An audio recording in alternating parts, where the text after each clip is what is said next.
Yo, it's me guys, this is Rob from Gay Guy Plays, and today on The Daily Grind, we're going to be chatting about exactly how Warframes and Tenno are going to partner together to take down an Eidolon. So, spoiler alert, the sentients are only really destroyable in this case with the Eidolons if you have unlocked all our narrative quests. So we're talking Second Dream, War Within, then you can initiate your operator to become a warrior, which means the warrior mode is necessary to take down an Eidolon. So you're going to be using tactics to switch between your Warframe and this operator mode to make it vulnerable, to expose its weak points so that you can face it as, you know, your damage dealing Warframe that you're used to. Now, I've been watching this clip as well as the PAX presentation over and over again, trying to grab for any tidbits to extrapolate information from and figure out exactly how we are going to take down these Eidolon. Now, it all seems a little too simple to me. If you guys haven't already heard or kind of paid too close attention to the clip that I just showed you guys, basically what it's going to come down to is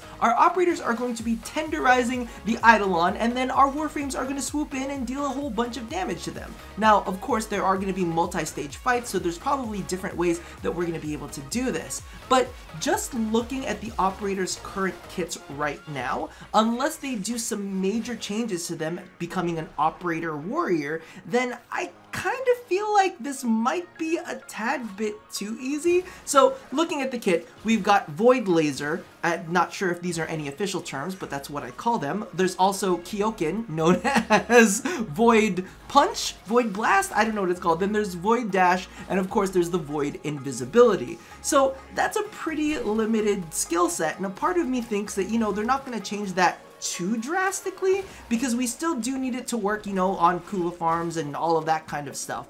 So when I was looking at these, I kind of pared it all down. So what do we have? We have these big sentients. There's only a couple things that you could do to them as an operator. We've got the Void Laser, and I'm thinking that it's going to be Void Laser versus Squid Brain, right? Because the big Eidolons have that massive frame, and then we've got this floating Squid Brain there, so clearly we're going to have to use our Void powers to kind of you know, fuck all of that up for them. They'll drop their shields, and then our Warframes are going to be able to sweep in and deal damage, and then, you know, it's going to build up its shields again, then we're going to have to do all that rinse and repeat. And that seems a little too simple, right? So I was thinking, okay, maybe they're going to mix it up a little bit, and we're going to use Kyokin and Void Dash to maybe knock out the legs of an Eidolon, and then the Eidolon will fall down, and then it'll expose certain weak spots that our Warframes will be able to shoot at to deal a whole bunch of damage to these Eidolons to really kind of nail them real good. And I was just, you know, going through all of these kind of different scenarios in my head as to what we could possibly do with the current skill set that we have on our operators, and I was like, this is all a bit simple, isn't it? It's simple, it's almost too simple. Now, that really got me to thinking, how easy is it going to be to take down an Eidolon?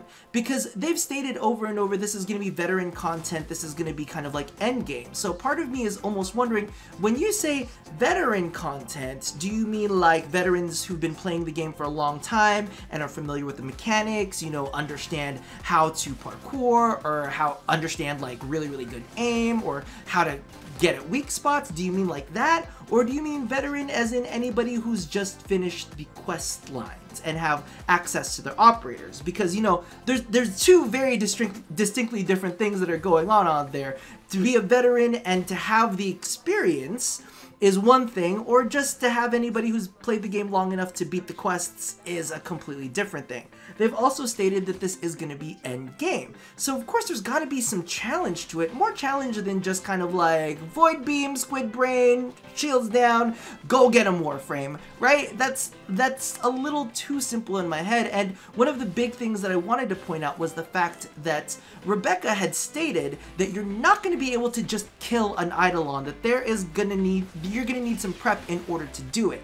So that really got me to thinking that this can't be that easy. There's got to be more to it than just, you know, dashing through the legs in order to bring an Eidolon down. Maybe you got to dash through the legs 3 or 4 times. Ooh, whoop-de-doo. You know, that doesn't seem like much of a challenge.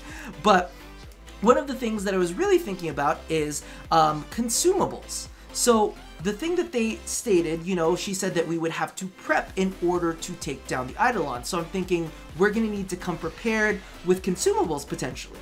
because in games like Dauntless and Monster Hunter, they're big fans of consumables almost being a limiting factor to how well you can do up against an Eidolon. So we've already got the timing, like you only got a certain amount of time to take down an Eidolon, but at the same time you only have a certain amount of consumables to take down an Eidolon. So what I was almost thinking is maybe you'll need to plant like some supercharged mines. Maybe you'll finally get use of like that void sneak or void invisibility to like sneak up to the Eidolon's legs, plant these mines down, and maybe you'll be able to shoot them to kind of like blow off a piece of the armor, which the Warframes can use as like a weak spot or something along those lines. And you'd only have a set amount of mines that you could bring in, because as you guys know, they were talking about limiting the amount of Arcwing charges you could bring into the plains of Eidolons, right? So clearly you're going to be limited to how many Arcwings you can bring. Of course they would limit you to mines, and that would definitely up the challenge big time, because if you only had a certain amount of these mines, or let's say pretend you have like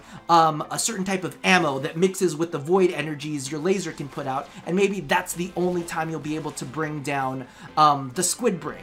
You know, so if you have to manage this ammo type, you're not just going to be blindly using it on an Eidolon. You're going to pick the times where it's the most opportune for you to bring down their shields, right? So that's definitely a thought when it comes to prep, because that's a big thing they're saying. You're going to need to go gather the materials, and as we know, in the plains of Eidolon, there's going to be fishing, there's going to be prospecting, which I never realized that prospecting meant like digging for gems or like panhandling for gems or something. I don't really know exactly how that works. I thought prospecting was you just looked out at stuff. Well, fooled me. But regardless, there's gonna be some sort of like material gathering that goes along with Plains of Eidolon. So I'm thinking in my head, we'll have to gather materials and we'll have to prep them, turn them into consumables that we can use against the Eidolons, and then go ahead and fight the Eidolons and, you know, make them weak to certain attacks that we've got going on. So that's definitely one angle that we're looking on. But the more that I thought about it, maybe she didn't mean prep as in like prepping using consumables. What if she meant prep as in like practice? What if we're gonna have to practice taking down Eidolons, and it's not just gonna be something simple? So my brain instantly went to Shadow of the Colossus. What if we have to, you know, traverse through the minefield of Eidolon offensive, right? Dodge through all of these little, these I don't know, like fire patches that they leave behind, or dodge through orbital strikes that they kind of like put out there, and get our Warframe to climb these Eidolon, to literally park, because we can parkour off of enemies. You guys have seen it. We always kind of like Mario jump off of enemies. What if we have to parkour off of these Eidolon, try to climb up to get to a certain specific spot, then drop off our operators so that they can go ahead and use their Void Blast or, you know, Void Beam or whatever they need to blow off a piece of the Eidolon armor, or to, you know, bring them down so that they can expose a weak spot. So now we've got a skill-based kind of prep where we have to like maybe potentially bullet jump into the air and launch our operators from there so that they can hit the spot.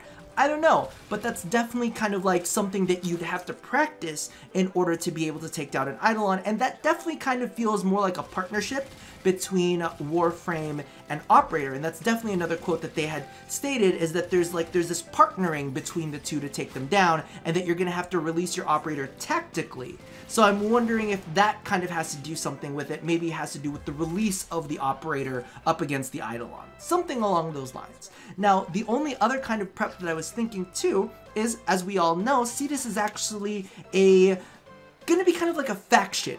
They've got their colony and you're gonna have to raise your standing with them. What if they mean prep as in prep to get like better operator armors to help you take down the Eidolons, right? Maybe there's a certain beam that's really, really good, or maybe there's only certain things that you can access until after you've gained enough standing with the Eidolon hunters in the Cetus faction. That's what I'm thinking is something that's potential. Ooh, somebody's calling me, but we're gonna silence that real fast. So I was thinking that that could be a potential candidate for what we would need to prep for, to like grind out all of these things, go do a whole bunch of fishing, do a whole bunch of prospecting, bring back all of these materials to Cetus, raise your standing so that you can get access to the armors. And maybe that's what they meant by prep. Like, you're gonna have to be prepared to go out there with the appropriate armor in order to help take down these Eidolon. So I'm really curious what you guys think about all of that. The other thing that I definitely wanted to point out, and this is something that I'm mildly scared of. I don't want to say that I'm like scared or kind of like put any crazy thoughts in your head, but one of the big things that DE does is they assess return on investment, right? So ROI. And one of the things that they kind of had stated before is that the trials and the raids and stuff haven't had the greatest ROI.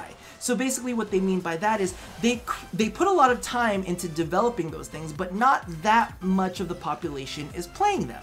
So they want these Eidolon to be something that our players can kill. You know, they want to have these Eidolons to be something that, you know, every player has some access to at some point in time. So my question is exactly how challenging are they gonna make it, right? Because they want it to be accessible, but they also want it to be a challenge, and they also want it to be endgame. Like, are we talking about like sortie difficulty endgame, or are they gonna raise the bar on that to make it a whole different thing, right? Because, you know, they wanted it to be a challenge, they wanted it to be the new end game, they wanted it to be something bigger than what we currently had. They wanted us to feel threatened by it, right? They wanted it to be something that we need to take on. However, at the same time, and in the same breath, and this is kind of why I'm a little bit worried, is the fact that they did state that we would be able to solo Eidolons, that they would kind of have that factored in. And you better believe me, as like a Loki player, the first thing I thought in my head was like, how am I gonna solo this bitch? Exactly what exactly can I use to, like, I'm not saying exploit, but like beat this solo so I don't have to deal with any other crazy people, so I can farm whatever resources I need to farm from this Eidolon and bring them back to town so I can make cool shit out of it, right? So that's kind of like my only worry. Let me know if you guys are worried about that as well, or do you guys want this to be not super difficult? You know, do you want it to just be time consuming? Because that's kind of, and I'll be honest, that's kind of like how I've been feeling about Dauntless lately. I've been playing it a lot, as you can probably tell, is that it's challenging-ish. It's only really challenging when you're with really bad players. So it's kind of like in my head, I'm like, all right, do I want it to be challenging-ish, or do I want it to be like challenging, like Dark Souls level of challenging?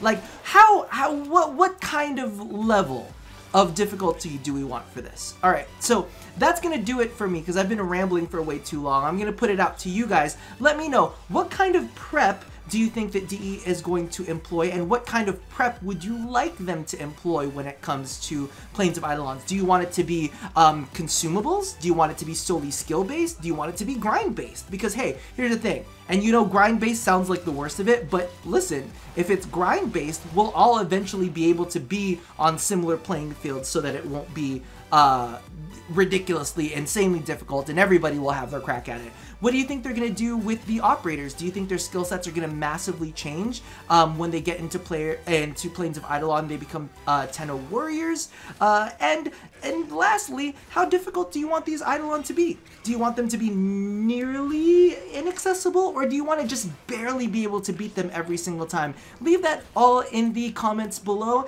And that about does it for now. So as always, love somebody, hurt nobody, and touch your body. I will chat with you guys again next time. Bye-bye.